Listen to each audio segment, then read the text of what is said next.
And we're back with another episode of Glad You're Free Europe. I'm Abram, and today I'm joined by Russian Sam. Yo. Liam. How you doing? And Halal Sam. Hello. And if you haven't listened to this podcast before, it's a sort of history, sort of movie podcast. We're going to mostly discuss movies and try to discuss the historical context of movies. And so today we are going to the late 20th century USSR and the beginnings of the Russian Federation to look at one of the most interesting cultural figures from that pretty crazy time and place. Yeah. So this episode is going to be part one of our multi-part series on the National Bolshevik Party. So Nazbols, is you've probably heard of them. And if you haven't heard of them, this should be a fun one. So straight off the bat, what is your guys' impression of who the Nazbols are going to this? I kind of took them as a bit of a joke, to be honest, because their imagery is so ridiculous, but which it turns out there is some truth to it, because it grew out of the punk movement and it grew out of this kind of embrace of extreme looking things. I mean, like the motto, yes, death, and their flag being literally just the Nazi flags with a hammer and sickle swapped in for a swastika. It's like they are going for shock aesthetic, but it turns out to be a little more. We'll get into it. Before I really knew about the Nazbols, I just thought of them as a meme. And now that I know a little bit more, I still think they're a meme, but I think they're a meme that can tell you a lot about what Russian culture and society was like in the early 90s. And also where we're headed today. Absolutely. Yeah. God, maybe so, yeah. My impression was, same as you, like, they're a joke, but I thought they were like, I don't know, the Nazi party, but because Russians have an aversion to, like, Nazism, it's just like the Nazi party with some, like, Soviet flourishes. And for some people, it is kind of like that, but that isn't really what the party's about. Yeah, I mean, I got into, but later I do want to talk about the fact that I got into their music because I do feel there is some parallels, as Russian Sam said, between our moment in America today and the Brezhnev era USSR. So, as Halal Sam alluded to, this party comes out of the punk movement in like the 80s, 90s Soviet Union. And two of the main three founders were punks themselves. The first is Yegor Letov, who was a Russian author who was living in exile in the West, the United States and somewhere in Europe. Paris. Yeah, Paris. So in the 70s, and he hung out with like a lot of famous punks and, that punk scene in New York. He hung out with like the Ramones and stuff. Famous chaotic bisexual. Oh yeah, that too. He wrote a couple of pretty famous books. I mean, he's written a lot of books, but the two most famous ones are It's Me, Eddie, and Memoir of a Russian Punk. But he's a topic for like another episode. In this episode, we're going to talk about the other punk founder of the National Bolsheviks, who is Yegor Letov, a frontman of a famous underground punk band, Civil Defense, or in Russian, Grazhdanskaya Oborona. Thank you. Prior to being a founder of the NBP, he was one of the Soviet Union's most famous underground musicians, or one of the most famous underground punk musicians at the very least. And before he even turned 30, he put out something like 50 full-length albums between, his personal projects and like side projects and like collaborations and stuff. It's unbelievable. Drugs work, kids. Yeah. Even of the material that's available on Spotify, there's just so much of it, both through his solo work and in his various side projects and the various bands that he was involved with. Well, this is a bit of a cultural thing, I think, because in general, Russian musicians in the Soviet period were much more prolific than Americans are because they didn't have the same studio system where, they have to put out an album every 2 to 3 years based on the statistics and whatever the label thinks is appropriate. These guys were just a recording when they felt the inspiration to. That's really interesting. Yeah, and we're going to get more into like the broader Soviet music scene or Soviet punk scene later. But in this episode, we're going to mostly talk about him, Letov, his life and music career, and his personal contributions to the NBP and his life afterwards.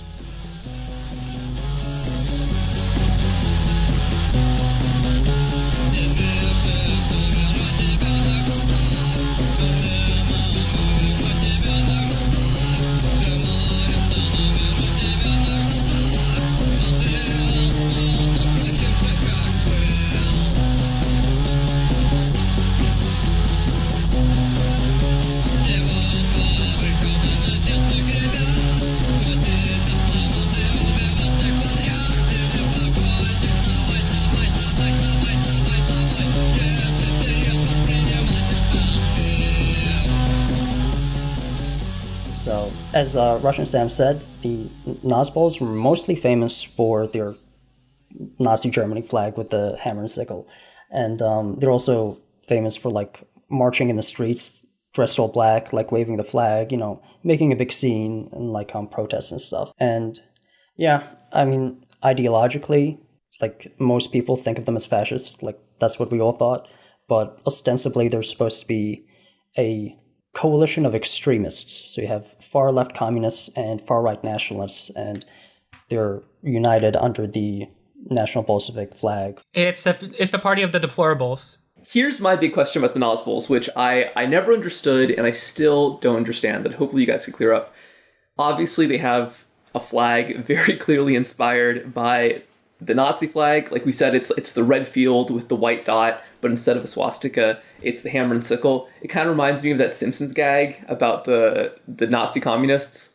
But anyways, so my big question is, to what extent were these guys Nazis? Like, to what did they actually borrow from the actual Nazis and from Nazi ideology beyond the aesthetics? Not much, really, because a big thing is it's kind of different depending on people who were involved in the party in like membership sense and people who were like higher up. And even then, the higher ups were kind of mixed on what this party really was. But it is a punk party, and most of these people genuinely were in it just for like the punk aesthetics and just like making a scene, and just they weren't actually, I mean, they probably had their own ideology or like views on how the country should be, but most of the actual members were basically just joining this to like make a scene. They weren't really joining this to like advance a political project. So I guess to some extent you can kind of compare it to like Sid Vicious, how he would wear like a swastika all the time, even though as far as I know he never once held a political belief at all. Well, it's worth pointing out that's actually more bold in Russia, the country where tens of millions of people were killed by the Nazi Germany. And I would also point out that in terms of I mean, when we think of Nazism, we do tend to think of German ethnic nationalism as part of the core of the ideology. And I think it's important, if we're talking about Letov and his political beliefs, to emphasize that he was not an ethnic nationalist. In an interview, he describes himself as a Soviet nationalist. He says, "I think that over the 70 years of Soviet rule, a new nation emerged, the Soviet nation and the Soviet people. Everyone is now so mixed together it is impossible to speak of nationalism.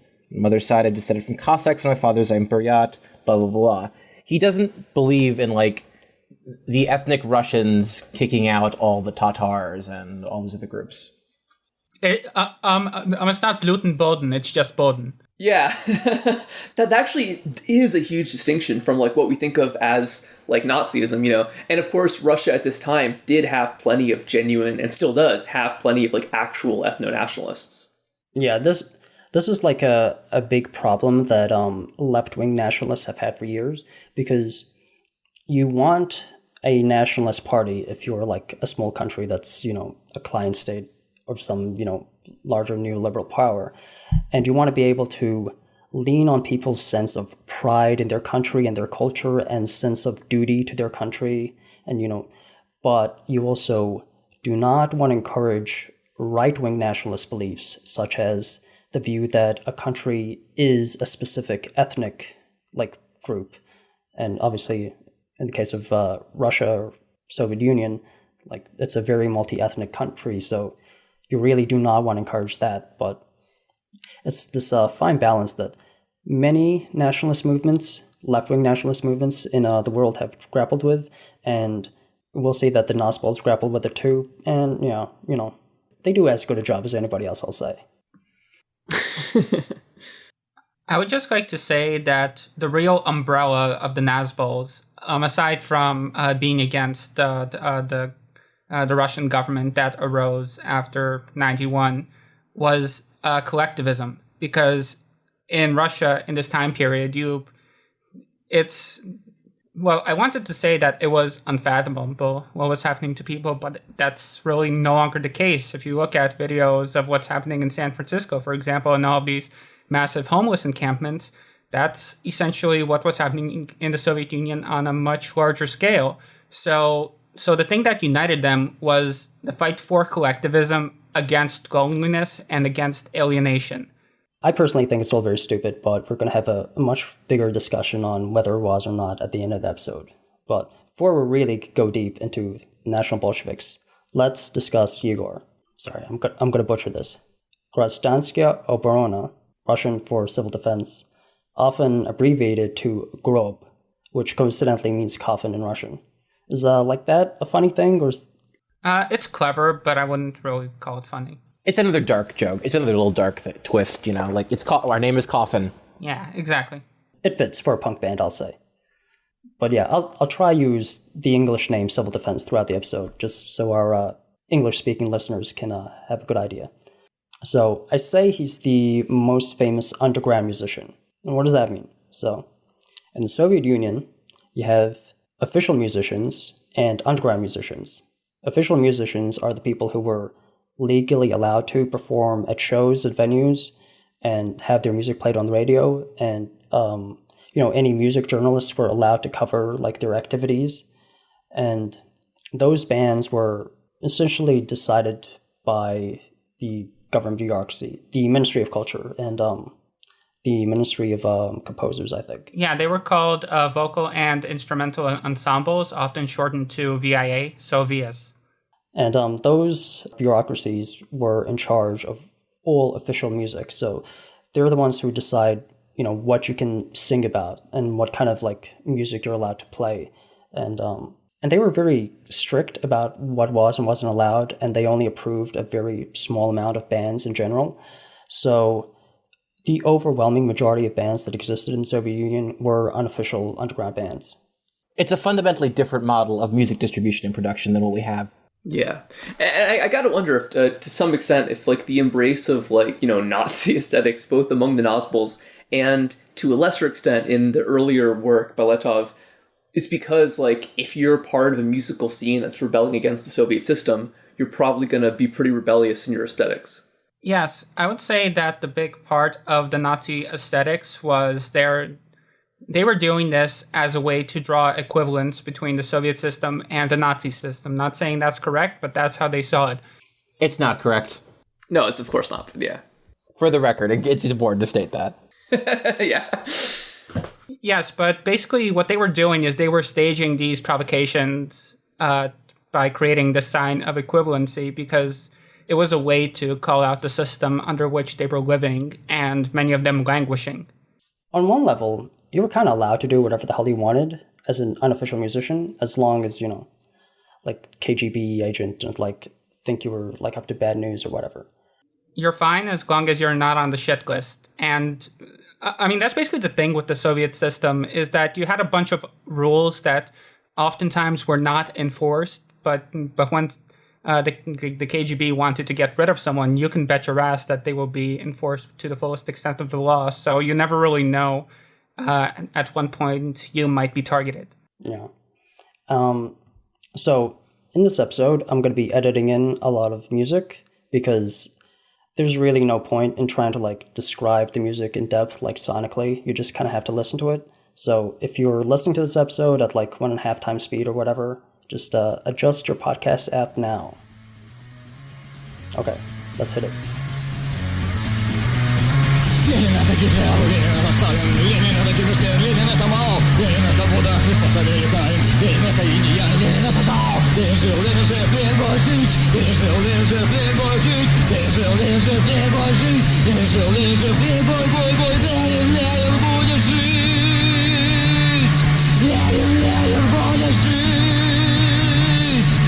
Это шуточки, которые меня сранят. Ленин это пряники, которые меня смарят. Ленин это руки, которые расследят. Ленин это прожектора, которые расследят. Ленин жил, Ленин бой жить. Ленин жил, Ленин бой жить. Ленин жил, Ленин бой жить. Ленин жил, Ленин бой, бой. Ленин будет жить. Ленин будет жить. Ленин это молоток, который нас сбивает. Ленин это все, что нами управляет. Ленин это танки, которые меня ставят. Ленин это истины, которые меня стравят. Ленин жил, Ленин бой жить. I haven't planned in advance what like song goes where, but hopefully you just listened to a good one. And hopefully you also understood that the lyrics were very emotional. And, like just a lot of anger, frustration, and occasionally they sound like hardcore lyrics, like hardcore punk lyrics, and sometimes they sound like very dour, very kind of just disappointed in the state of things. And the content of the lyrics is very anti-Soviet that we can actually get into depth in. So as we said earlier, that some of the lyrics try to equate an equivalency between the Soviet system and the Nazi system, and that was obviously a theme in some songs, but not every song. So what kind of themes do you hear in his music, either of the Sams? I would say that he was more anti the people running the Soviet Union than against the Soviet system itself, although he was very inconsistent on this. That's how I describe his beliefs overall. He did very much have a lot of fondness for a lot of the Soviet ideals, but the people who ran the system, and especially the KGB, were basically demons to him. Yeah, and in the 90s, he expressed regret that he had expressed his beliefs in such a childish manner about equating the Soviet and the Nazi system. He felt like he had contributed to the mood of the time in a negative manner, and he was trying to make amends for that. Well, here's a question. Besides being against individualism and liking collectivism, what exactly did Letov like about the Soviet system, and what did he dislike about its leadership in the 80s? Well, I would say that he disavowed individualism. He very much was an individualist. If you look at many of his songs, like, for example, I Will Always Be Against, what he liked was revolutionary energy and the idea that the old world is destroyed, and so now you have an opportunity to really create something new and to be infused by this energy that, can only exist in this period of time. And he felt that as the Soviet Union matured, it got increasingly bureaucratized, which again would have been his direct experience as a targeted musician in the Soviet Union. And it was basically just state capitalists running the show, just these guys in suits who really want to maintain the status quo at all costs, rather than risking something that might create substantial change. They just wanted everything to be nice and peaceful. That was really the ethos of the Brezhnev era. Yeah, they were Soviet bureaucrats, but in a lot of ways they were kind of like the small business tyrants we know in America. Yeah, KGB agents as boat dealership guys. But yeah, his music was obviously extremely different from the main music that you would get on the radio in the Soviet Union. I listened to some rock music to just compare, and the stuff in the 60s and 70s, and even up into the 80s, is very reminiscent of like 60s American rock music. Stuff like Pet Sounds or, derogatory like the Monkees. So it wasn't like bad music, but there had been like a lot of advances in like rock music in those decades in like the West, and somehow you didn't get any of that on the radio in the Soviet Union. Yeah, I think that's kind of the image that we have as Westerners of the USSR, that it was like always a couple decades behind the US culture. Yeah, and the content of the lyrics is always like, the music is always, not always upbeat, but like a lot of times it's kind of upbeat, and like the lyrics were definitely like positive, and everything was kind of happy. Very apolitical. Mm-hmm. Yeah, apolitical too, and just kind of like, just going on a date with my sweetheart, that kind of bullshit. And when, the state of the country is in decay, just listening to that on the radio is obviously very aggravating, which, makes sense why punk musicians would become like so popular in the Soviet Union this time. You don't want to listen to songs about how cool Komsomol is all day long. Yeah, just to give you guys a concrete example, I'm sure you're all aware of that song that was really popular like a decade ago as a result of the meme. The Russian one that's like... Yeah, of course, yeah. Yeah, so the story behind that is actually that originally there were supposed to be lyrics there, and it was supposed to be about a cowboy out in the field somewhere in America, and he's just dreaming about going home to his sweetheart and finally being with her. And so he submitted the lyrics to the Soviet censors, and they just kept rejecting it. So at a certain point, he just thought that it was pointless to try to navigate the system, and he just released it. He kept the melody, but instead of lyrics, he just started trolling. It's a great video.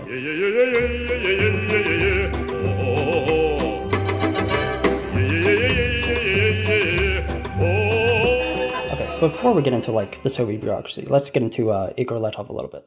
So, 1982, he's 18 years old, going to college in Moscow, drops out after like a few months of like not showing up to class. But in Moscow is where he kind of develops his appetite for music and like what kind of music he was into, which ends up being like punk music. In 1984, he moves back to Omsk from Moscow, and time to clear up some misconceptions about Omsk and Siberia.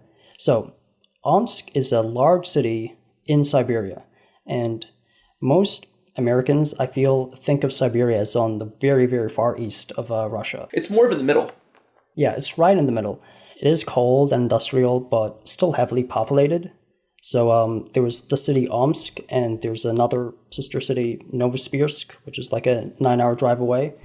And both of those cities have a population of over 1 million people. And I looked this up on Wikipedia, and the climate and population line up almost perfectly with Milwaukee, Wisconsin. For Omsk or Novosibirsk? For both of them. Oh, shit.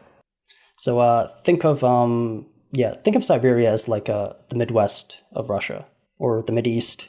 Although we should probably highlight, though, it is like, it's really far to get from Omsk to Moscow. Like, apparently it's... Yeah, it's a 36-hour drive. Yeah. Yeah, another thing is Soviet Union is like nearly twice as wide as the continental United States. Oh, it's enormous. Still very big. 3/4 of Eurasia. Yeah, I just have this feeling because I know a lot of people only know Siberia as like, some Soviet dissident was exiled to Siberia. Yeah, they assume it's, yeah. And they sort of assume like Siberia is the punishment. It's like, the punishment is going to prison. The prison just happens to be Siberia. Yeah. Yeah, the punishment that it's far away from everyone you know.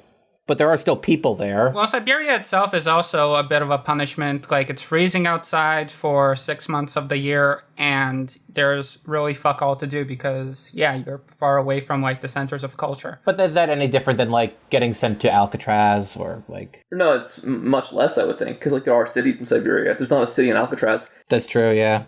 We have island prison. Yeah, I think the Midwest is a good example, especially because I think that when we hear, like Abram was saying, we assume that Siberia is the most remote part of Russia, but that's not necessarily the case. Yeah, people think it's a frozen tundra. Yeah, they think, it is very cold at the winters, but again, like, just as cold as Milwaukee, and, people survive in Milwaukee. Do they, though?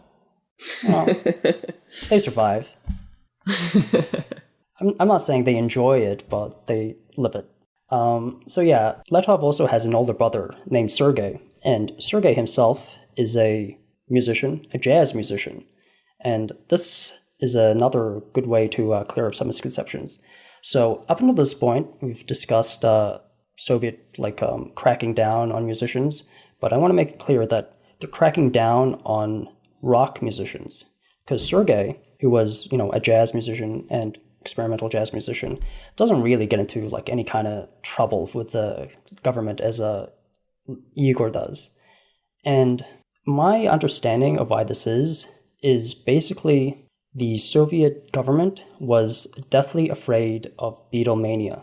They were deathly afraid of a situation like in the West where like bands like the Beatles or Elvis Presley or Rolling Stones, or any of those bands became larger than life, like mythical figures, and became like something that the culture could not rein in.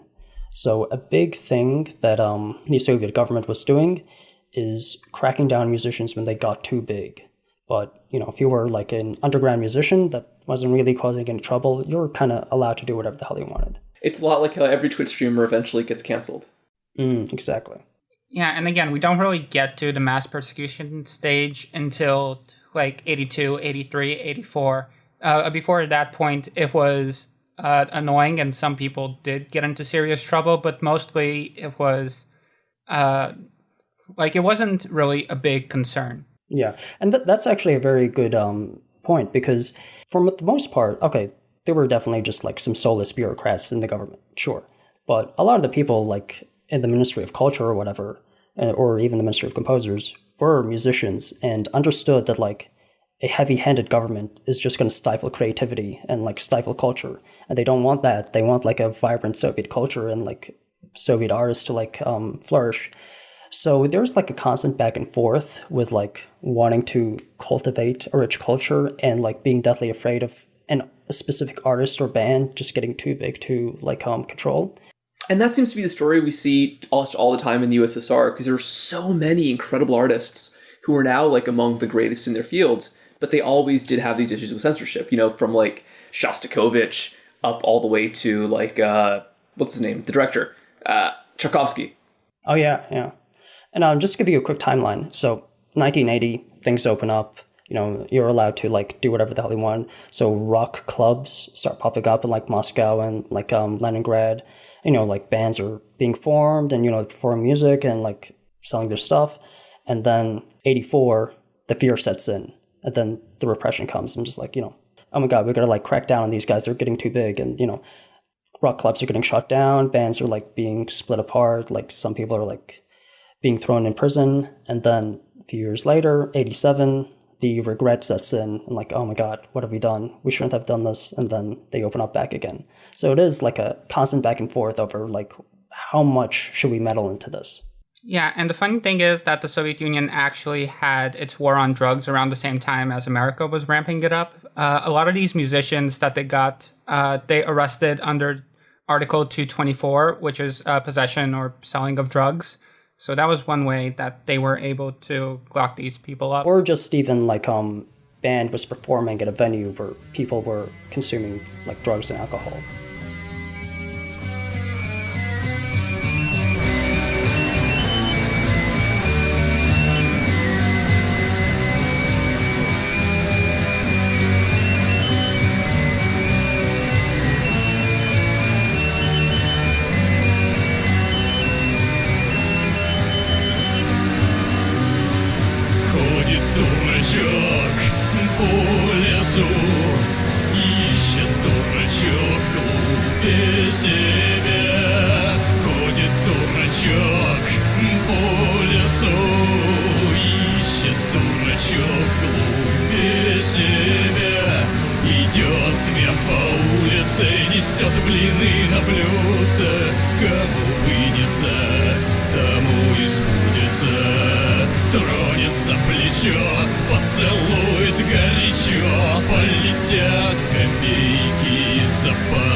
So yeah, 1984, Letov is living in Omsk. He has a job painting murals of Lenin, like in factory floors and stuff. And that's kind of amusing. I don't know. It's a living. Yeah, but he played music on the side. He had a band named Posev, and they recorded some albums, and a lot of that is just lost because, you know, lost in time. But some of it still exists. I think some of it's still on YouTube. It's very, you know, it's very early days. They don't have like a crack at songwriting just yet, but it exists out there if you're curious. And around this time is when he meets his two lifelong friends, Konstantin Rubinov, nicknamed Kuzma, and Oleg Sudukov. Yeah, by the way, do you want me to mention what Pasiev is, like where the name comes from? Oh yeah, sure. Yeah, so this is actually going back to the discussion about symbols. Pasiev was actually the name of an organization that was created to a large extent by veterans of Vlasov's army, who was a Soviet general who defected to the Nazis and then continued to fight on their side. And Vlasov himself is killed in Prague, I believe, in the final days of the war. But the veterans, National Salvation Front, I believe it was called, they started putting out this magazine called Pasiev, which was sort of like fascist corporatist in orientation, and they would also publish a lot of dissident literature. So it is interesting that Letov went with this name. This project kind of just fizzles out, but him and Kuzma end up making the new project, which is civil defense, and that becomes, their main project for the rest of their lives. Yeah, that was in the autumn of 84. And those two are the main members of civil defense throughout his lifetime, except a brief period where Kuzma was preoccupied. But yeah, those two are the main members, and there's like people coming in and going, filling in the roles for like playing other instruments, but they kind of honestly don't matter. Civil defense becomes like a part of a growing punk scene at this point. So in Novosibirsk and Omsk and some other like outlying cities, there are bands like Instructions for Survival, Close Company, Bombs, which I think means like a homeless bum or something like that. Oh, it's funny. Not all of them were like great musicians. Most of them weren't. Yeah, Roman Naumov, who's the frontman for Instructions for Survival, he describes his music at the period was like mostly copycat stuff and just taking riffs that they heard on like Western music and just like putting Soviet lyrics over it. But the entire scene was like heavily anti-Soviet. Like all these bands were not exactly the same politically as Letov, but all of them hated the repression and just like how shitty the country is at this point. Some of them were not great guys by any stretch of the imagination. So, for example, the lead man in Instrukция по выживанию, Instructions for Survival, was a massive anti-Semite, like to the extent that the band had a song called Kill the Jew. Jesus Christ. So these were the guys who were like, these were not the guys who would become the Nazis. These were the genuine Nazis, essentially, in Russia. Yeah, these are the guys who would become the more monarchists, I would say. These are the guys. So these are the guys. I would. You could argue these are guys that the Nazis were parodying to the same extent that they were parodying the Communist Party. Roman was, as you said, front band of Instructions for Survival. He has like a lot of fondness for the monarchy. I think the idea of being a punk rock monarchist is so embarrassing. Yeah, fuck. What was his name? I forget the monarch's name. Nicholas? Yeah, Nicholas. Yeah, Nicholas II. He has like fucking portraits of him in his house and shit. It's like very embarrassing. Oh, what a loser! Just the idea of like breaking shit and like in allegiance to some like inbred hemophiliac little fancy boy. It's hilarious.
They were anti-Soviet because they wanted freedom to like make the music they wanted. And again, like you're not allowed to make money off your music at this point. Like you're allowed to like distribute it and play at shows. I should point out like shows for these bands aren't playing on a stage. They are playing in like a factory floor, after like everybody's gone home from work, or playing in like people's apartments, even like in the kitchen, like kitchens in people's apartments, or even like sometimes just like I've seen photos of like Letov just like playing an acoustic guitar on somebody's couch and just like a bunch of people like from the neighborhood sitting inside this person's apartment. Yeah, apartment concerts were a big thing in the Soviet Union. Russian Sam, can you tell us a tiny bit about that? There's a name for it that I can't pronounce. Yeah, so they're called kvartirniki from the word kvartira, which is apartment. And it wasn't just music, it was also, like in general, cultural output that was not officially recognized. Like poetry or like acting and stuff like that. Yeah, lots of poetry, lots of novel readings, but also I'd like to add a small caveat to what you said before about them being anti-Soviet because they just wanted to be able to make their music. I would say that definitely was the case for many of them, but for people like Letov, for example, he definitely had a larger ideological mission in mind rather than just being able to play his music. He wanted to create a genuinely revolutionary society with like this very vital culture that's truly revolutionary rather than just reboiled Western crap from a decade ago. Again, we're gonna play music, but I should say I'm not like a big lyrics guy, and obviously I don't understand Russian, so I don't really understand these lyrics. But the instrumentals on like civil defense songs are like beautiful. Like I'm a big metal guy, so I really just like listening to like hardcore instrumentals. And really pretty melodies too. In preparing for this episode, I was like linking songs that I liked in like a group chat I have with some metal fan friends, and it turns out like a bunch of them, had no idea about like who this guy is or his backstory, but have listened to his music like in the past and like were fans of it. Yeah, he spans ideology and time, I guess. Yeah, there's also an interesting juxtaposition between the quality of the music itself and the sound quality. And this was partially a result of circumstance and partially a result, like an intentional choice, because basically Letov wanted to keep the snobs away. He didn't want a bunch of groupies cropping up because like it sounds cool or whatever. He wanted people to be into his music because they're down with the message rather than just because it has a pretty melody. And so because of that, these early albums were recorded on these home recording devices, which were really awful. And he did a bunch of tinkering to intentionally make the sound quality bad. And that was also compounded by the fact that they had no official way of distributing these, of course. So people were making copies of these initial discs. Initial cassettes. Oh, yes, cassettes, exactly. Oh, wow, yeah, that's funny. Yeah, so if you've never tried copying a cassette, there isn't like really a way to copy cassettes cleanly. It is, you basically have to play one cassette and record another cassette if you have like a 2-cassette stereo. And so yeah, it's a very, very terrible like system because just playing a cassette degrades the quality. So every time you like play a cassette, it sounds worse. Every time you copy a cassette, it sounds much, much worse. And it's the best analog that I can come up with is like seeing like a deep fried meme on Twitter or something where it's like screenshot it, then cropped and resized and uploaded and stuff. And then, eventually you might be seeing it like after it's been shared like 50 times or something, and just like so much like pixelation and like so much detail is just like gone. But this is like that to the extreme. Like think of it as every time you copy a cassette, it's like deep frying a meme 10 times. Well, it definitely adds to the experience. Вот и все, что было. Не было и нету. Все слои размокли. Все слова истлели. Все как у людей.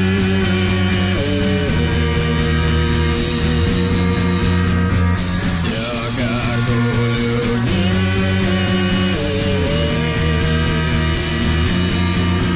В стоптанных ботинках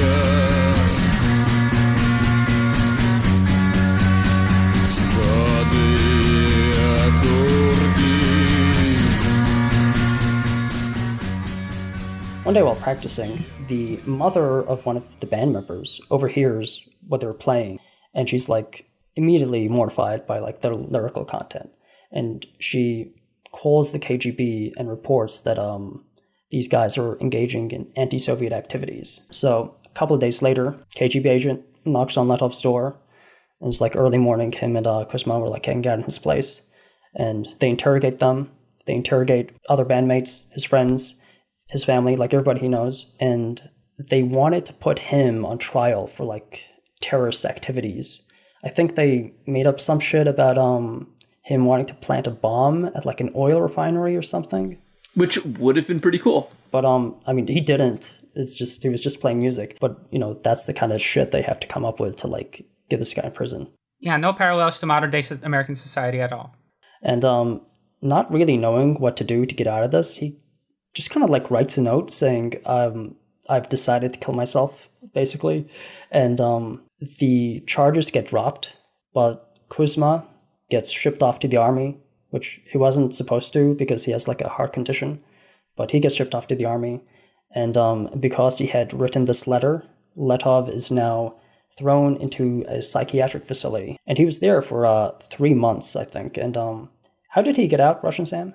So Letov's brother, Sergei, as I said, this was the beginning of 87, so Perestroika had officially started.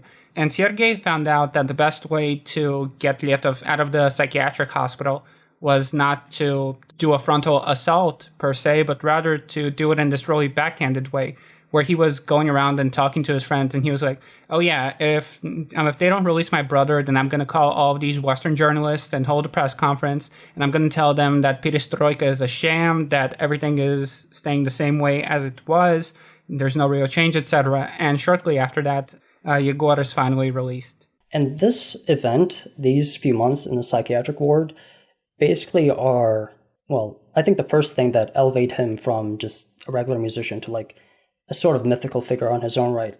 Because in interviews from now on, this is like a topic that comes up a lot. Whenever like he's written about, or like there's a video about him, or even like in his Wikipedia article or anything, this instance is like mentioned. Like even in researching this, I was like reading books about like other things, and like he's there for like 3 sentences, and one of those sentences is about his stay in the psychiatric ward. I'll just read a couple of quotes about what he says about his time there. I got enhanced support and received antipsychotics. These are suppressive drugs that make a moron out of a person. The effect is similar to a lobotomy. A person becomes soft, complacent, and broken after the treatment. I realized at some point that I had to create not to go crazy. I walked and composed all day, wrote stories and poems. Every day that Oleg Dugov came to me, I gave him through the bars everything that I wrote. Yeah, like, if you read that in interviews, like, a bunch of times, you really that really elevates him to, like, more than just, like, a musician who is, like, rebelling. Like, this is somebody who actually faces repression and faces traumatizing repression for most people. Yeah, but on the other hand, he felt that this experience really added to his own worth as an artist. Builds character. Yeah, exactly. Like he has, in another interview, he says that in a certain way, yes, as in I did enjoy my time there because it was the first time that I learned what I was capable of. What doesn't kill you makes you stronger. I was deathly afraid because there was a certain mythology surrounding the KGB that they'll pump you full of truth serum and you'll sing like a bird. In the hospital, they pumped me full of antipsychotics, and I understood that there's a certain mental block that you can put in. I understood that it's bad for the mind, bad for all of that. I even went blind for a bit when they pumped me full of a new butyl. I was blind for about 4 hours. It was white darkness. That's when I understood that I could put in a mental block and it'll be okay. After that, I began to write very actively and began to write more songs. The Dostoevsky from before he stood on the hangman's platform with the bag over his head and the noose around his neck, and then he was pardoned. And then you had a new period, and that's when he began to write the brothers Karamazov and whatnot. This is what happened to me, so I'm thankful for this time. Just from that quote, you get that he was in the hospital, he was pumped up full of drugs, he almost went blind, he almost went crazy. He even quotes Dostoevsky, like he's really building this up. And I'm not saying like, obviously it's all true, but like if you're reading this and you're like just kind of casual fan of this music, you're just like, holy shit, like this guy's the real deal. Like this is. And I think it's kind of interesting that, Dostoevsky himself spent a few months in like a Tsarist era gulag, which I'm sure probably he might have seen as some kind of like a similar experience. Yeah, I believe Dostoevsky was his favorite author at this point. Dostoevsky, he comes up a lot in Letov's statements. There's like another thing that we'll get to in a bit. This is the main one that really elevates him like beyond just a casual musician in people's minds. Just another quote about his time immediately after. He says, "We were untouchables in Omsk. Nobody wanted to have anything to do with us. They were all afraid. And from this time, I understood that I need to do everything myself. I got the equipment on the down low from people who weren't afraid. Tape players, a microphone, and so on. They said to me, we won't play with you, but you're on your own. And immediately after getting out, well, not immediately, but in the years after getting out, he records many, many albums. Like in 87, he records 5 civil defense albums. You know, if you're reading these interviews and you're saying, oh yeah, I was in the psych ward, and then when I got out, like nobody wanted to do anything with me, and I had to record these 5 albums on my own, you know, just playing each instrument and then, you know, mixing the tracks together like by myself. That's like, again, really elevates him beyond like any casual musician.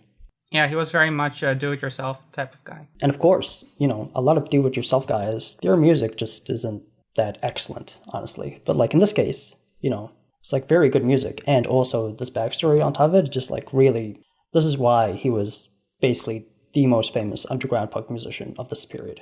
But I mean, we can't really blame the mother for like calling the KGB on him, because everybody was like extremely afraid of the KGB. You know, I'm pretty sure her thinking was the KGB is going to find out about this and put all of them in prison. So if I do something now, maybe I can save my son. Even he says he was afraid like of the KGB and pop you up full of truth serum. But after that experience and realizing that they don't have like magical powers, I think that's what really makes him get much more serious about his music. So he records 5 albums in 87, 3 in 88, and 6 in 1989. Yeah, but it should be noted that these numbers are just for the output of Grazhdanskaya Oborona. He was also involved in many, many different side projects. Yeah. So in the months immediately after getting out of the psych ward, he's obviously, he doesn't have any of his old crew because they all had to sign like papers with the KGB saying they would never associate with him again. But he was still performing shows in people's apartments. You know, there's photos of him in this time, you know, performing in apartments. He also found a new crew where he performed a little bit of music with, and they record a couple of albums. One of the albums was named Hospital, where they play some of the music of that album at the Novosibirsk Music Festival, which occurs in April 1997. So that's 13 months after he is let from the psych ward. So Novosibirsk Music Festival, let's get into that a bit. As I said earlier, you know, there was repression in like 84, and then there was regret a few years later. And this is a result of that regret where we're opening up again. We're allowed to have a music festival, and all these unofficial bands that were regulated to the sidelines level now are actually allowed to perform on stage for the first time in their music careers. So it was a big deal. But of course, there was still the bureaucracy like telling them what they could and couldn't perform. And a couple of bands at the closing of this festival were basically denied by the bureaucracy. So somebody approaches Letov and says, hey, come on, you should perform at this music festival. You and Civil Defense perform. And not realizing that Kuzma is like still in the army at this point, so Civil Defense barely exists. But, you know, he does have these couple of guys that he's performing with. You know, they have their album Hospital that they have songs from, so they, you know, say, okay, yeah, we're Civil Defense, let's play. And, closing out the show, they get up on stage, they're all made up, they have a sort of, not really corpse paint, but, you know, that kind of like metal paint where they paint their faces white and then they add like black eyeliner and stuff. Looks nice, but yeah, get up on stage, turn up the guitars, and introduce themselves as Adolf Hitler. Honestly, dudes rock. This music from this band still kind of exists. I'll link a couple of songs in the show notes. Adolf Hitler, they would have called it. Adolf Hitler. The lyrics are also on Genius.com. And earlier we said they wanted to show an equivalency between the Nazis and the Soviet Union. And it's like, once you read those lyrics, they're just like, no, they're just fucking around. Like, this is completely meaningless bullshit. No, yeah, this is people trying to be very provocative. And it was very provocative. It's also worth noting there are still veterans of the Great Patriotic War alive at this point. Like, there are still people who fought in Stalingrad. Very, very, very many. Like, you know, a huge percent of the population were veterans.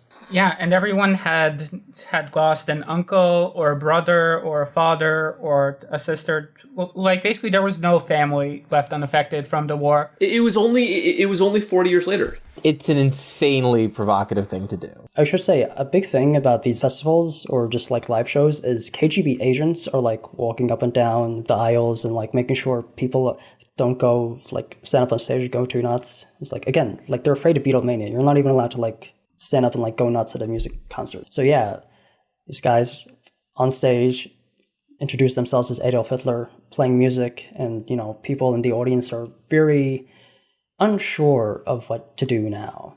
I think eventually I just kind of like rage against it because, yeah, as we say, like probably they realize at this point, oh shit, my uncle died in World War II, and this is offensive. Yeah, there's this really great moment when they finish their set when the festival organizer gets on stage and he basically says, hey, what the fuck are you doing? You know that there are people who are supposed to play after you, right?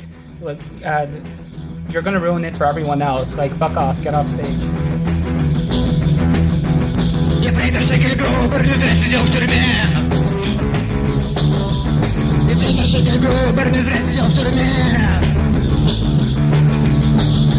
Написал Mein Kampf. Он там написал Mein Kampf. Учебник для садистов, для редкостных ублюдков. Учебник для сильных, учебник для Акилы. Он написал Mein Kampf. Mein Kampf. Mein Kampf. Читайте Mein Kampf. Читайте Mein Kampf. Mein Kampf. This is, again, another thing that elevates him to mythical status is he did this stunt, and of course, the KGB was not too pleased with this. By some miracle, he was able to get back to Omsk from Novosibirsk without getting arrested immediately. Which is honestly insane. But he understood that like the KGB is coming for him at like any second now. So took his shit, like whatever money he had. He took this woman named Yanka, we'll get into in a bit, and they just went around the Soviet Union for like a year. Yeah, like fugitives, you know, playing out wherever they could. Yeah, and that's really when Letov flew to stardom, because that's when people started really distributing his tapes, because like aside from the fact that the music itself is great, there's now this very powerful aura around this man, as in like, oh, who was this brave guy who just dared to do something like this at a time when he had already been in a psychiatric hospital. Like, he could very easily land there again, and yet he still felt bold enough to actually do this. Yeah, and this was 13 months after he got out. So, again, he was... it didn't take very long for him to just forget all about that and just decide to, like, be a punk again. But yeah, I mean, I'll quote him from his experience in this period. He says, "They wanted to put me in a psychiatric hospital a second time, and Yank and I were on the wanted list. We were on the run until December 87. Traveled all over the country, lived among hippies, sang songs on the roads, ate what God sent, and stole food from bazaars. So I had the experience of a wandering life in all its glory. Wherever we lived, in basements, abandoned carriages, and attics. In the end, thanks to the efforts of my parents, the search was stopped and I was left alone. Moreover, a new stage of perestroika began, and no one needed dissidents anymore." In a way, you could say that he was a wandering mendicant of sorts. I don't have the list of where he went in front of me, but he went as far as Ukraine, and so yeah, he traveled very far from his home in Siberia. Yeah, he went all over the country, to Moscow, St. Petersburg, Tallinn, all over the Baltics, Ukraine, you name it. When he gets back, after this search for him ends, he starts a side project that was him and Kuzma and their good friend Oleg Sdukov, who was just a friend at this point, but now he's a musician collaborator. And they released 14 albums in 3 years. So they record 2 in 88 and 10 in 89 and 2 in 90.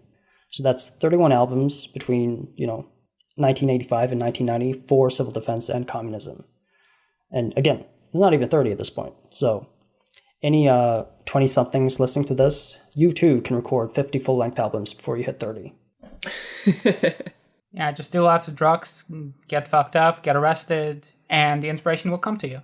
There was a guy who did release a song while he was on the run from the law. It was a shitty song. That's true. So that's actually a really good point. So that's the best way to think of Letov. He's not like a fascist or whatever. He's just the Russian version of TK.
So we mentioned Yanka briefly. Let's get a little bit into her. She's not very important to our overall National Bolshevik story that we're doing, but she is a very good musician. And very important to Letov as a person. And I want to include a bunch of her songs in this episode's edit. If you've seen Adam Curtis's Hypernormalization, you've heard one of her songs. Oh, cool. If you've visited Massive Attack in concert, you might have heard one of her songs. She is very famous in like a particular scene, and that is because her music is actually quite good. And also she died very young. And I believe she had no eyebrows, which was a cool look. It adds to the mystique. Yeah. She's a Siberian punk singer. She was not really involved in the Novosibirsk punk scene, but she was interested in it. And she meets Letov at the Novosibirsk Music Festival. I guess she liked him so much that she decided to run away with him, like after meeting him for a day, and live as the nomad life for a year. And they never officially get married, but in interviews he says that they were essentially married, just, not officially. Yeah, they were together up until her death in 1991, where she dies at age 24, tragically. She's a great musician. She's arguably one of the most talented musicians from this punk scene, her and Letov. She doesn't have as big as a catalog as he does, but she has a couple of solo albums are worth listening to, and she also performs vocals on some communist tracks. Communism being the name of a band, not communist tracks as in. Yeah, sorry. But yeah, I will link some of her music in the show notes. Я люблю бродить одна по аллеям полным звездного огня. Я своих забот полна. Вы влюбленные, не прячьтесь от меня. Чего не вижу, чего не слышу, чего не знаю, чего никому не скажу. Вижу радость и беду. Слышу, как сердца стучат в груди. Кто-то шепчет, завтра жду. Кто-то шепчет, ненавижу, уходи. Ничего не вижу, ничего не слышу, ничего не знаю, ничего никому не скажу. А самой мне все равно. Если кто-то ждет вечерний порой, один зовет кино или просит погулять, а другой ничего. So we haven't really delved into specific lyrics so far. Let's try get into that right now. So is there a particular song you guys want to discuss? Yes, I want to talk about Everything's Going According to Plan, or Russian Sam, pronounce this for me, please. Всё идёт по плану. This is a song that is kind of deeply ironic. He thinks from the point of view of an ordinary Soviet man, kind of talking about the state of the society at the time the song was written, 1988. That is, this song was written not from my perspective, but from the perspective of a certain person who's not just tired. Let's say he comes home and starts banging on his table with his fist and singing what comes to mind. And the song is just that. He means that in terms of the political, the political and economic state of the society at the time, essentially. Yeah, the idea for the song came to him while he was watching television one evening in a really crappy mood, and he was just thinking about what a normie would be thinking for all intents and purposes. And the song is just that. It is from that perspective.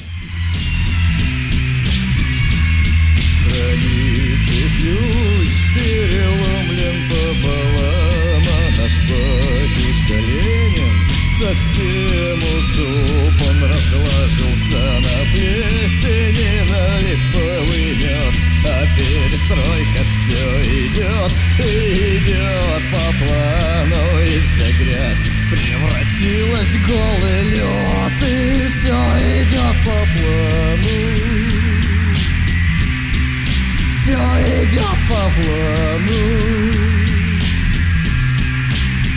О моей судьбе захотелось на покое. Обещал ей не участвовать в военной игре, но на фуражке на моей серп и молот и звезда, как это трогательно. Серп и молот и звезда, лихой фонарь. Ожидания мотаются, и все идет по плану. Все идет по плану.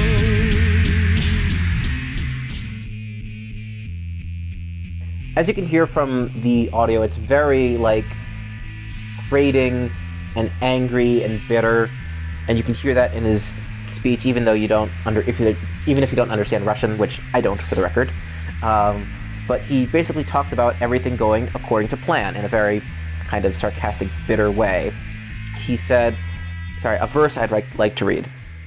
And they fed my wife to the crowds. With the fist of the world, they trampled in her chest. With worldwide liberty, they tore her flesh. So bury her in Christ, and everything shall go according to plan. Only our grandfather Lenin was a good leader. All the other ones are such shit. All the other ones are enemies and morons. Over bloody Russia falls a torrent of snow. Over the homeland, the land of our fathers, an insane snow is falling. So it's obvious. Only Lenin was a good leader. Everyone else is so full of shit. Everything fucking sucks now. But it's not questioning the fundamentals of the system, just the people running it. But it's just very bitter and angry. There's a couple of mentions of Lenin throughout his songs that I've heard, and it does feel like, he has a fondness for Lenin, and as we've discussed previously in the episode, he is not an anti-communist. He's very much a communist and a leftist, and has fondness for, the Russian Revolution and the Socialist Revolution in general, but very dissatisfied with the country. I would say that he was more opposed to the bureaucratic state as it existed than the idea of the Soviet system. Yeah, exactly. But let me get more into the weeds here, onto what this was actually like on a personal scale. So my family is from there. Both my parents were born and raised there and educated there. And basically, imagine the stuff that we hear in school about George Washington cutting down a cherry tree and talking about how he admitted to it because he could tell no lie. That's basically what the Soviet education system was giving to kids. And granted, they grew out of the Uncle Lenin stuff as they got older. But nevertheless, this was something that was very much shoved down their throat. If you went to university, you had to take courses in Marxism, Leninism, for example, and you had to read a lot of Lenin. So in this environment where you're not really doing it because you want to do it, but rather because it's mandated, you're obviously going to come out of this with a very cynical attitude. Yeah. Although I will say people should read Lenin. You should read it. Oh, yes, absolutely. You should. But when the system gets ossified and no one really believes in anything anymore and they're just going through the motions, there's going to be a lot of discontent. It's this song is part of what got me into Grob about probably, I'd say early on in quarantine, I guess, and somewhere around that era, early 2020, was there, I listened and I looked up the lyrics and Lyrics Translate and, started getting into a bit of an obsession about this stuff. And I kind of realized along the way that part of that was because there is a similar feeling of decay, I think, in American society today and the American state also. Not exactly the same as the Brezhnev era Soviet Union or the Gorby era, I guess is the two, but kind of just there is a general feeling of decay and things are getting shittier and people don't actually believe in these institutions anymore. I kind of connected with that in his music a lot. And I think that's why also that is still relevant in Russia today, even if it's under a very different ruling system. Which is why his music is still relevant in Russia today. When we get communism, it'll be fucking great. It will come soon. We just gotta wait. Everything will be free there. It'll be like we're high. We probably won't even have to die. I woke up in the middle of the night and understood that everything is going according to plan. And this really captures the atmosphere because these people had grown up hearing that they're going to reach communism within their lifetime. Khrushchev, rather infamously in the 50s, said that communism would be constructed within 30 years. And so 30 years came and went, and things just seemed to be getting shittier. So there were a lot of jokes going around. He was trying. And of course, this song came out in 88, so Soviet Union falls apart in just like a couple of years. And even when that happens, a lot of people weren't excited, but a lot of people kind of didn't give a shit, honestly. Well, I would say that it was a very mixed feeling because on the one hand, like, it's important to understand that people on the ground absolutely did not want the dissolution of the Soviet Union. This is something that was wanted by the Communist Party elites because they realized that without the Soviet system in place, they would be able to get a lot richer and they'd be able to buy as many bananas and jeans as they wanted. They'd be able to get those fancy Mercedes. And they did. They were able to become after the fall of the destruction of the Soviet Union, they were able to become as rich as their American and European counterparts. Yeah. No, well, famously, Gorbachev sold out the USSR for Pizza Hut. Yeah. I mean, fucking Aliyev Aliyev's father in Azerbaijan was a KGB guy. And yeah, lots of KGB guys everywhere. Oh yeah, no, the KGB guys played a huge role in the breakup of the Union. It's almost like security services tend to undermine the state sometimes. We would never have any other examples of that. So again, the people on the ground did not want the free market hell that came afterwards. Their idea was more of a socialism with the human face, which is also something that Gorbachev was presenting as what perestroika would bring. Like, the idea wasn't that, all of the national assets will be liquidated and your savings will be destroyed by inflation. The idea was, we're going to have some reforms, we're going to have some more freedom of expression, we're going to have more active anti-corruption measures so that these factory bosses and party leaders weren't able to steal as much, and then we can finally be a healthy, prosperous society on the path to development of socialism. It's also worth noting that at this point, China is doing its own reform thing, and people in the Soviet Union are watching that, and watching this happen in other places, so that is part of the backdrop this is against. Yeah, China kept the political reform aspect to a minimum and just focused on free market reforms. And which one is still around today? The one that shouldn't be. I'm going to disagree with you there. I mean, the one that should be around is Yugoslavia, but that's unfortunate. They should all be around. Hey, Yugoslavia was cool too. No hate. I'll always have a soft spot for Tito. Even if I shouldn't. Пластмассовый мир победил, макет оказался сильней, последний кораблик остыл, последний фонарик устал, а в горле сопят комья воспоминаний. Твоя оборона, солнечный зайчик стеклянного глаза. Твоя оборона, траурный мячик нелепого мира, траурный мячик дешевого мира. Пластмассовый мир победил, ликует картонный набат. Кому нужен ломтик июльского неба? Твоя оборона, солнечный зайчик незрячего мира. Твоя оборона, This is a song called Maya Oborona, which translates to My Defense. It came out in 1989. And Liam, why don't you read us a verse from that one? All right. The plastic world has won. The mold turned out to be stronger. The last ship has gone cold. The last flashlight is tired. And clumps of memory are stuck in my throat. So here we go. This idea of the plastic world, of an artificial world, is something that Letov keeps coming back through. This idea of this ossified Soviet bureaucracy that keeps alive the symbols of the revolutionary Soviet legacy, while at the same time being just these decrepit old guys who really don't give a shit and who just want to live a good life without necessarily delivering on their promises to the wider population.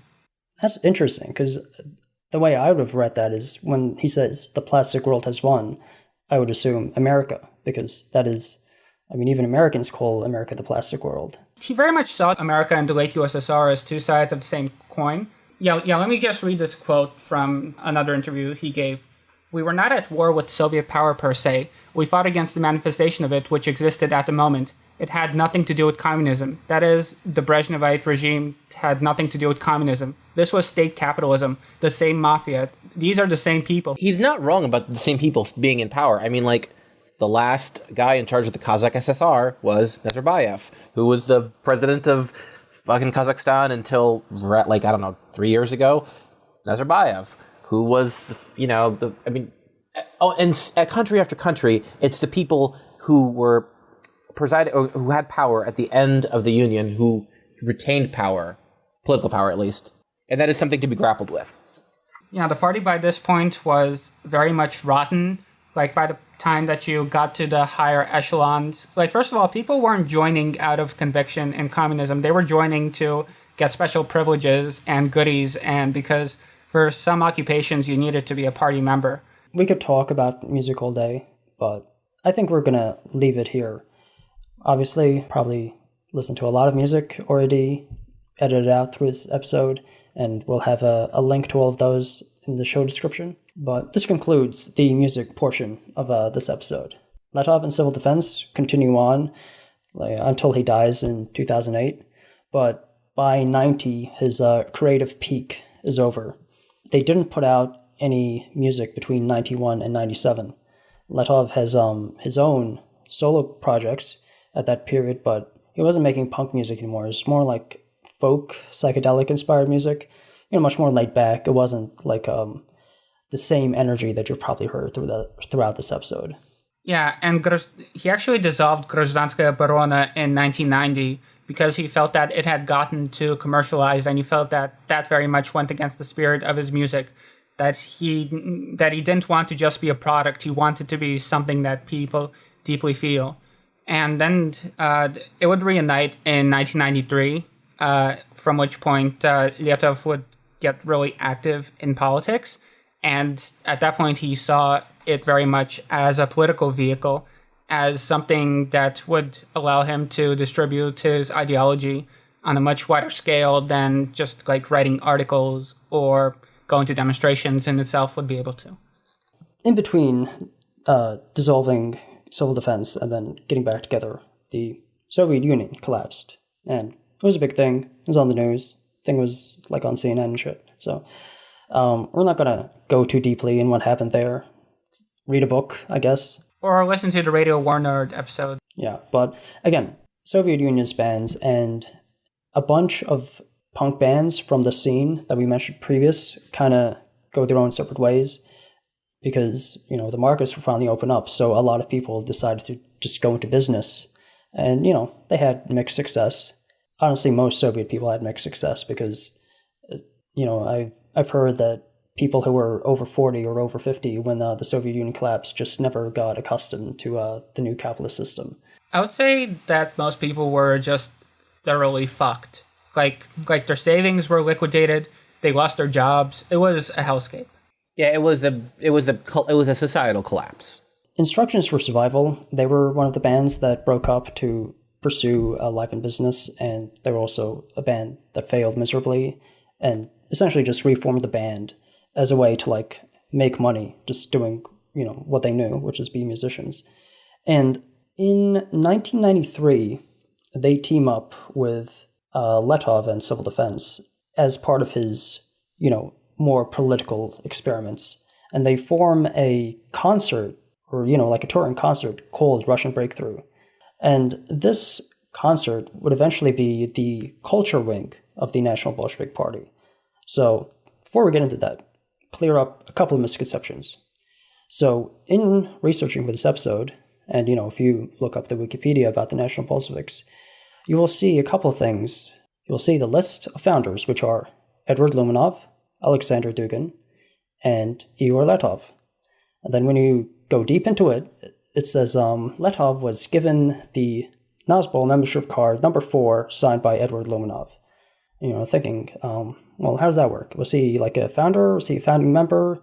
Like, what's the deal there? So he was a founding member, but like I said at the top of the episode, he was likely the most consequential founder, because the idea to form a party that combines the extreme right and left, that was the idea of Lumanov and Dugin.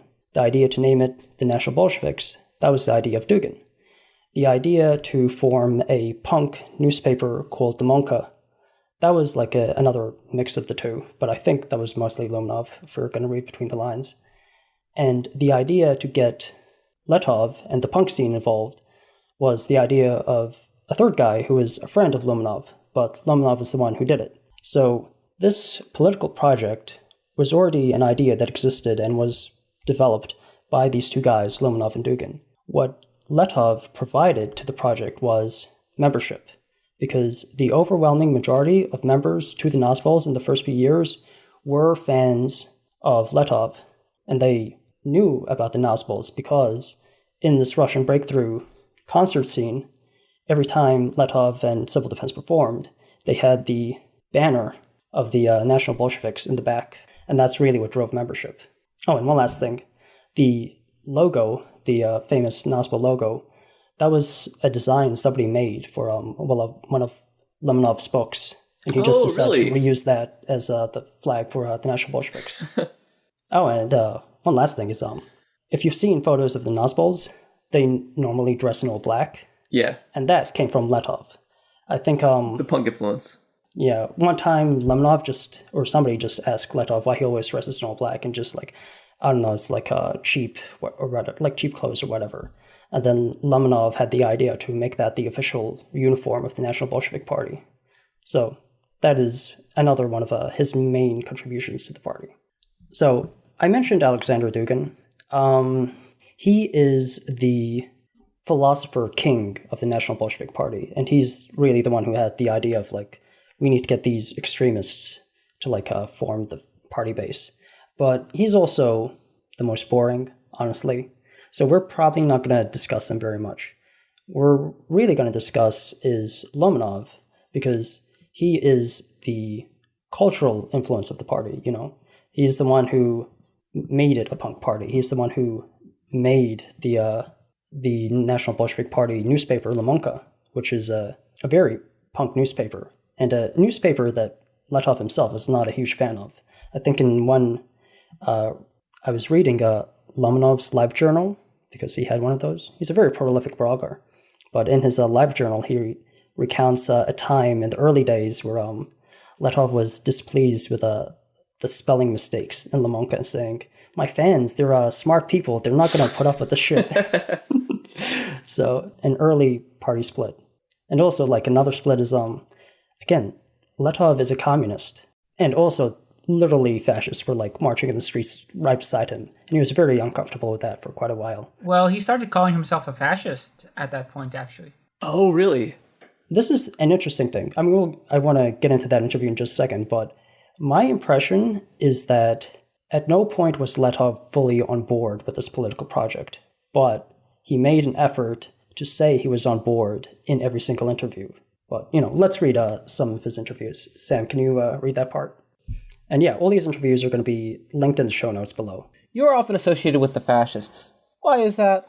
Because, if we're being honest, that's what we are. I consider us to be the communal fascists. We present the most radical wing of the opposition. We are the Red Browns. Fascism is a very strong concept. It has not taken root as an ideology in the minds of the masses, because what is fascism? In the public's consciousness, it is terror, no? No, not terror. Fascism is binding together. It is the same thing as communism. It is the primacy of society or the collective over the individual. Everything we've always done. Me, personally, I am not an individualist, nor am I an egoist. What they did in Germany, pardon me, was not the result of ideology, but of their national culture. Because an idea introduced somewhere is added to the culture of that place. If one was to condemn fascism, then one must also condemn Christianity because it birthed the Inquisition, the Reconquista, and so on. Are you a nationalist? Yes, I am a Soviet nationalist. A Soviet nationalist? Yes, I think that over the 70 years of Soviet rule, a new nation emerged, the Soviet nation and the Soviet people. Everyone is now so mixed together that it is impossible to speak of nationalism. On my mother's side, I am descended from Cossacks, and on my father's side, I am a Buryat, the native son of the poorest peasants of the towns of the Urals. You get the idea.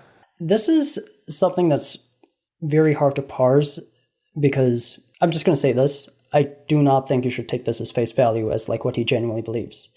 Because on one hand, he is a punk. A troll. He is the guy who was the head of the band Adolf Hitler, so there is a level of punk irony to him and to the National Bolshevik Party in general. And of course, we understand from the context of his lyrics that he is a genuine communist.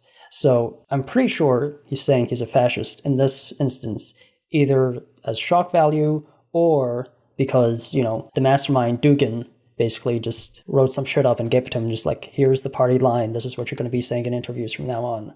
I think that's part of it, but also there was the element of the fact that in the other interview he says that when the house is burning, the first thing you got to do is put out the fire. So essentially he just wanted to create this image of unity between the communists and the fascists so they could get to the task at hand. And then later down the line, when the biggest threat is defeated, then they can settle matters between them. Yeah. And as we said earlier, Roman Numov of the band Instructions for Survival, he himself was like a very right-wing reactionary guy. And he's also one of the co-founders of the Russian Breakthrough concert movement. Letov is very comfortable with like having, more right-wing people just be part of whatever political project he's doing, as long as it's against, the bullshit the government is doing and not really of, they killed all his kids, so never mind. I guess that's impossible. There are descendants of the Romanov dynasty, and they fight amongst themselves who is the legitimate heir to the throne. Yeah, there's some who claim, they intermarried with everyone in Europe. When you're that inbred and that intermarried with the rest of the European royal families, there's always some descendant somewhere. But really, what I'm trying to say is there is really no possibility of Roman Numov getting his monarchy reinstated. So it's perfectly fine to have a political concert movement with him because, really what they're trying to do is just resist capitalism. They're not really trying to do anything beyond that. Although the trajectory of the movement shows you how well that works out. Yeah. I should say, the Russian Breakthrough movement, this is Letov's idea. And basically his entire idea was a protest concert, right? Just protest capitalism, basically. He didn't really have any political ambitions, or he had, political ideas in mind, but he didn't have, very concrete ambitions. That came from Lomonov and Dugin, who had this political party and basically said, your protest movement concert shit should be part of this political party, because then, people watching the concerts and feeling the energy will join the party, and then that party will go on to attempt to, hold actual political power in the system. And it doesn't actually happen, but, it's a good try. It's a very interesting episode of recent history, either way, whatever you think about it. And what do we think of this Red-Brown alliance thing in general? How do we, obviously it doesn't work out here, but do we hold any ideas that maybe this could work out in some fashion? No, but it's very funny. Oh yeah, no, it's bullshit. I think that it's clear that the Nazbols were basically not a serious political movement, honestly. I think they had serious political motivations and energies, but it really seems like that their whole thing was just shock value beyond any actual attempt to unite fascism with communism. Yes and no. They did actually become powerful in the streets in the late aughts and early 10s Russia. In the 2010, 2011. Right, but were they actually trying to impose any kind of fascist order? Where it seems like I don't think they could have imposed anything, honestly.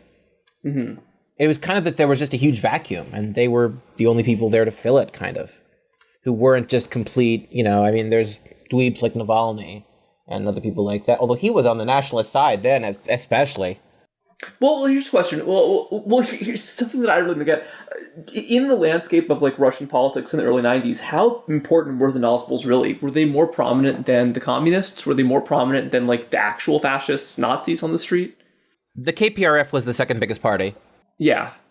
But the idea was more to be a sort of cultural vanguard rather than to actually directly seize power. And that's actually why Dugin split with the party, because he wanted to work behind the scenes to actually have influence rather than doing all this performative street stuff and just harassing government ministers.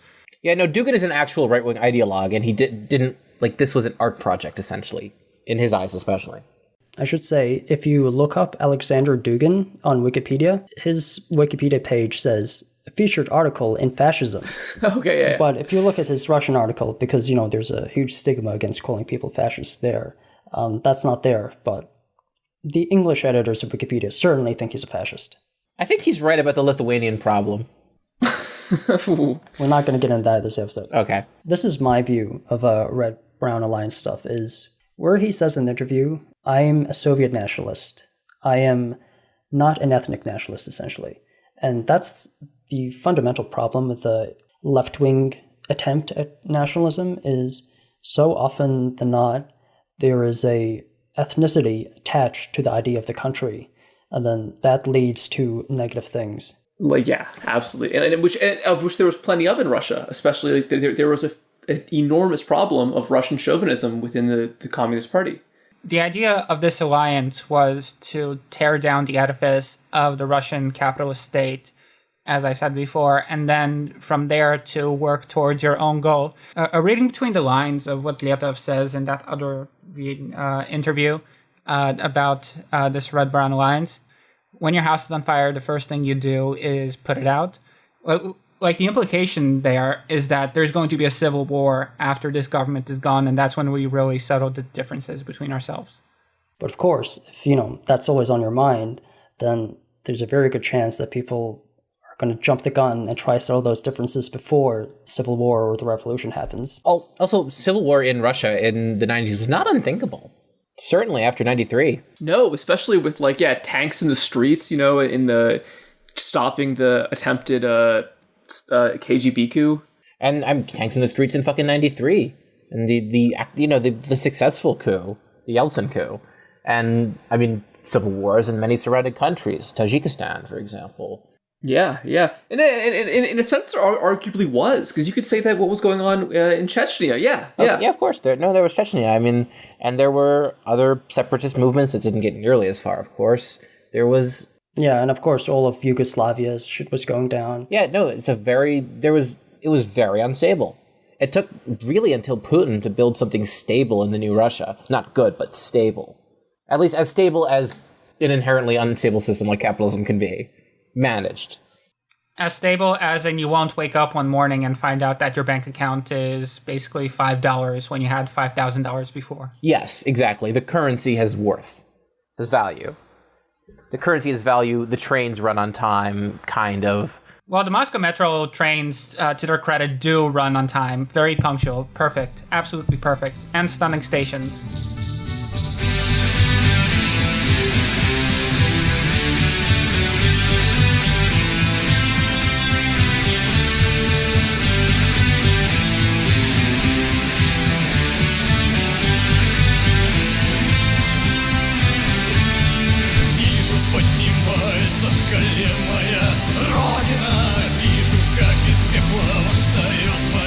Родина, слышу, как поет моя великая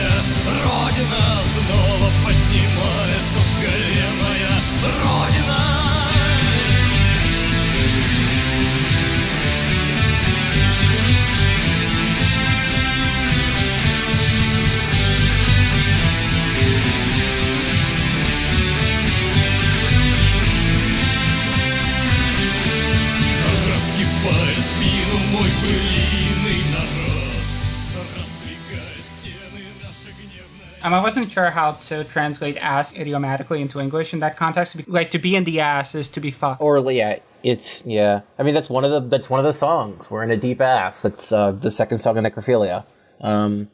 This is one of the most tragic songs I ever composed. The song is about how the homeland rises from its knees, which in fact does not exist, which not only is not rising from its knees, but which gets deeper and deeper into an unprecedented ass of a situation, tighter and all the more hopeless. When a handful of people were firing back while they were being hit by tank shells, everyone thought that we would win. The albums are about this, in fact. When a person is completely lost, he sings of how he won and wins. The people, it seems to me, still do not understand anything. Yeah, so this song, Rodina, was written in November of 1993 when the coup that Yeltsin launched happened in October. So this was very much an immediate reaction. And what he's talking about there is how the Russian parliament literally got shelled with tanks, and there were snipers targeting people in the street, just killing random people. It was a coup. It was an actual coup. Yeah, exactly. But again, we won't go too deep into it. Just listen to the Radio War Nerd episodes on it to really hear the episode, hear this episode done historic justice. So the song itself, Liam, would you do the honors? I see my motherland rising up from its knees. I see my motherland rising from the ashes. I hear my great motherland singing. My motherland is once again rising up from its knees. My epic nation is unbending its back. Our wrathful power is moving apart the walls. The sun calls us to follow it on campaign, against deadly cold, against pitch black night. I'm not very good at poems, so my translation is probably not as... It doesn't convey the full beauty. Well, we can see, no, it's fine, and we can see that it's very a clear nationalistic statement, which is why it's quite interesting that the nationalism, as we've talked about, is not Russian nationalism but Soviet. He says it at the in many verses of the song, and I think this is really what separates him from other people who were associated with the Nazis movement, and by other people I mean Dugin. Honestly, when country's falling apart, I feel like everybody's a patriot because, it's one thing to say your country's shit when it is shit, but it's another thing when, like, the country's actually falling apart right in front of you. And it's just like, oh my God, no, I actually do love this country. As terrible as it is to live here, I do love this country and I do want a better future for it. And just seeing, like, all that hope just disintegrate in front of you. Yeah, the last verse of the song is... Let me just read it real quick. I see my motherland rising from its knees. I see my motherland rising from the ashes. My motherland fiercely blazes inside me. I hear my Soviet motherland sing. So you can hear my Soviet motherland. It's very specifically his Soviet motherland. He's from Siberia, and Siberia borders Kazakhstan, and at this time, Kazakhstan is a separate country. Yeah, and in fact, he was born in Kazakhstan. But yeah, he was born in a place that is no longer his country, and that's going to be...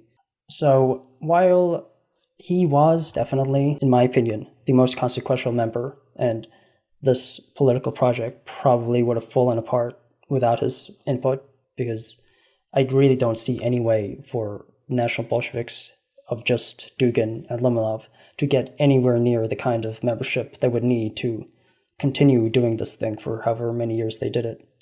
But, after that, after being so important in the founding of this party, he decides to leave after a few years because he decides to endorse the communist candidate, and the National Bolsheviks go a different route.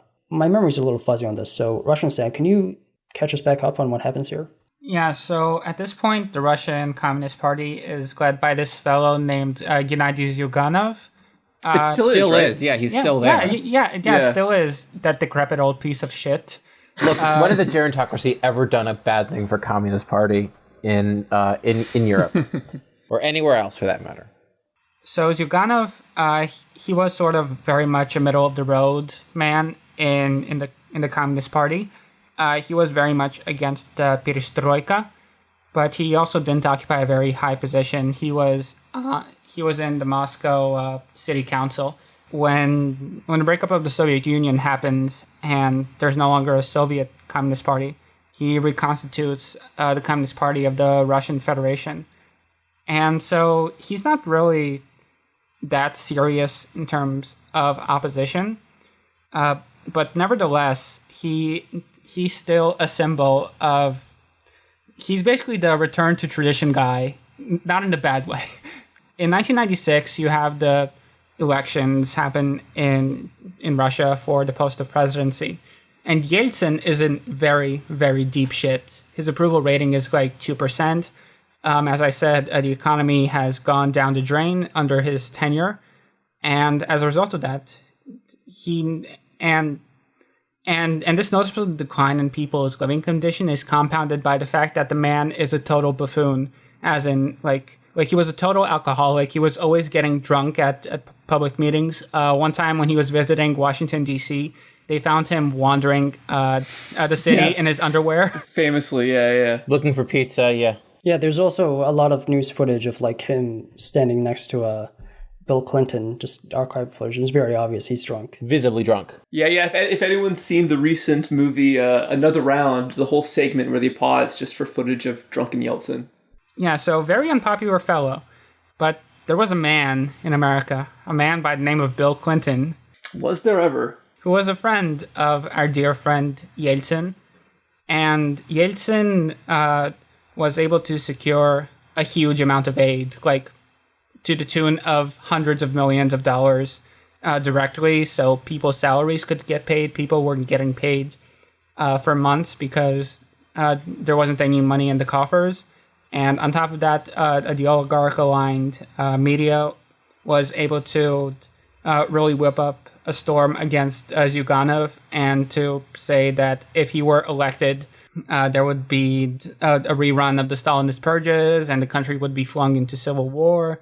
And it's going to get even worse than it is now.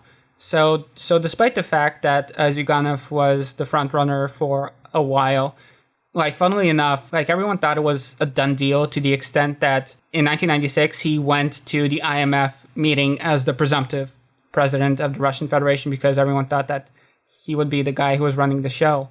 But our comrades, the Americans, with tons of input from the local oligarchs who had made it big under Yeltsin's regime, were able to pull up his polling numbers, and he was able to win a very slim majority. So what happened, getting back to the main story with Letov, is that he supported Zyuganov's candidacy in 1996. I guess he was sort of the lesser of two evils guy by that point, while the other members of the NBP just saw him as controlled opposition, and that first of all, he would not be allowed to win, which he wasn't. And second of all, even if he was allowed to win, he's a wet blanket. Nothing is going to fundamentally change. After he breaks up with NBP, he kind of goes back to music and just loses all hope with politics in general. In interviews, he describes himself as apolitical at that point, and he goes on to describe his time with NBP as a deeply embarrassing time and just how stupid politics is and how you really have to get involved in it to understand just how stupid and pointless it all is. But he still makes music and he still, holds these, communist beliefs, but they're not as front and center as they were in the 80s when he was a radical punk and in the 90s when he was a founder of a radical political party.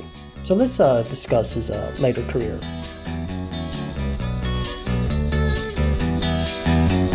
Зоркие окна, кто согреет зоркие окна? Пожалей беззвучными словами своего оловянного Христа.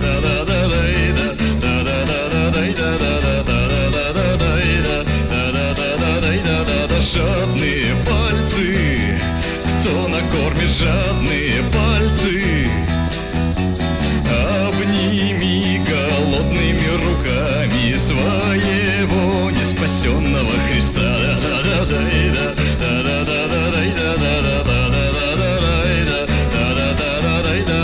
Беглые тени, кто поймает беглые тени? Пеленой надежными цепями своего безнадежного Христа.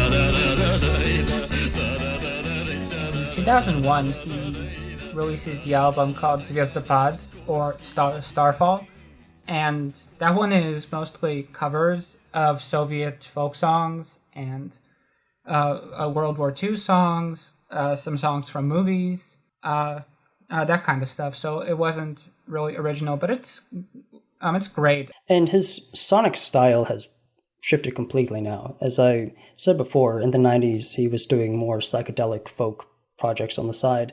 And now at this point, this is basically what he's doing full time. So no more punk, really. I mean, he still plays punk songs at shows, but his new material is much more psychedelic inspired and just less angry. Yeah, I would say that Letov in the 80s has a meth vibe, whereas Letov in the 2000s has a mushrooms vibe. Letov in the 80s himself looks like he's on heroin. He very well might have been. I mean, he probably was. Yeah, and then his final album was really very much psychedelic. It was Zачем снятся сны, or Why Do We Have Dreams?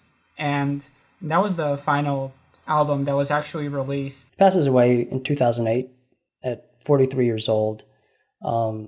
He was never really in good health. No, yeah. But which honestly, it's a little bit later than the period we're talking about, but that seems to be kind of a pattern in post-Soviet Russia. Just a severe drop in life expectancy that, from what I understand, has never really been recovered. It's not. It has been reversed, but it has not gone back to where it should be. It I believe, dropped to 57 or 50. Yeah, for men, probably. I think in the mid 90s. yeah, in his later life, Letov had a lot of trouble escaping his NBP phase because, he described himself as a fascist in interviews, and he was part of a party that everybody considered a fascist party. So, it was a whole thing. I mean, I think he was banned from some countries forming, like Estonia and Latvia, I think it was. Oh, those aren't real countries anyway, according to the NBP. Yeah, and of course, he also had like a lot of fascist fans to his death. It's a very tragic end. It's a real shame because he was somebody who was like an incredible musician and very politically motivated. But it's very unfortunate that he ended up hitching his wagon to something that was so stupid that was honestly just gonna like make his life miserable no matter what. Yeah, he's a fascinating cultural figure, a problematic fave, I suppose, of mine. But his decision to affiliate with the NBP and describe himself as a fascist and do things like go on stage as Adolf Hitler, or a band calling itself Adolf Hitler, certainly makes it hard to tell people to check out his music sometimes. Yeah, but again, this stuff has a very different resonance in the Russian context than it would in the American context. That's something that also needs to be explained to people. He lives on. He's still a very popular, famous musician. His popularity has skyrocketed to where it was in like the 90s even. Like, you'll see people wearing shirts with his face on it, and it's finally okay to talk about him in a reverent tone in Russian media. So you have a lot of articles praising him on like his anniversary and whatnot, and he really left a founding mark. But a lot of the political content of his songs was stripped out. It's no longer about communism per se, but now it's just a general mark of rebellion against Putin. Yeah, and even his involvement with NBP is kind of sanitized at times. Studying for this episode, we watched a couple of documentaries, Russian documentaries, I think both released around 2014. In those, the NBP doesn't come up a lot. And even I watched some other stuff and read some stuff, and it's kind of like a footnote. For whatever reason, people are they would rather remember him as a musician. Speaking of his popularity going to new heights, there was an effort to try get his name as the name of the Omsk airport, which unfortunately didn't go through. I guess somebody on the committee to rename the thing kind of vetoed that as one of the online suggestions. But yeah, still a lot of love for him in his hometown. Yeah, and his apartment is now a museum. Yeah, so to close out the airport saga, after the committee refused to rename the Omsk airport in his honor, there was a small, like an even smaller regional airport in Popovka, which became the Letov airport, but that was actually closed in 2019 because it turned out that the owner was illegally using agricultural land as a runway, which is welcome to Russia. Well, I think that's going to do it for this episode on Yegor Letov. The strange life and sad death of one of the weirdest people you could say one of the strangest people in modern history, I feel like, at least in terms of musicians. One of the strangest musicians I've ever known. Yeah, definitely. Yeah. Obviously, a lot of musicians have, participated in stuff like the Oz Festival, right? Or just, concerts about AIDS and stuff. Stuff that has a political tint. And, some of them endorse political candidates. That's like a big thing all the time. None of them found a political party and encouraged their fans to join said political party. Like say you will say what you will about the Nazbols, but it's kind of funny to compare them to the much more impotent association of countercultural music in the 60s and 70s. How it's American rock stars really thought they were going to end the war in Vietnam, and guess what? Protest songs don't do shit. Yeah, Letov says, I think that Russian rock has always been different from your rock. In the West, rock was popular music, that is pop music, an attribute to mass culture. While in Russia, it was a religion. It's more than music. It's more than rock in and of itself. Our rock has always been religious. It's the music of revolt. For us, that is our rock groups. It is war. It is revolt. It is a constant process of overcoming with the help of which we break through from an esoteric and metaphysical point of view to the other side. In terms of style, every restyling is a small revolution. And I feel like that's a great note to leave off on. Thanks for listening. Yeah. And hey, thanks to Russian Sam for these incredible translations.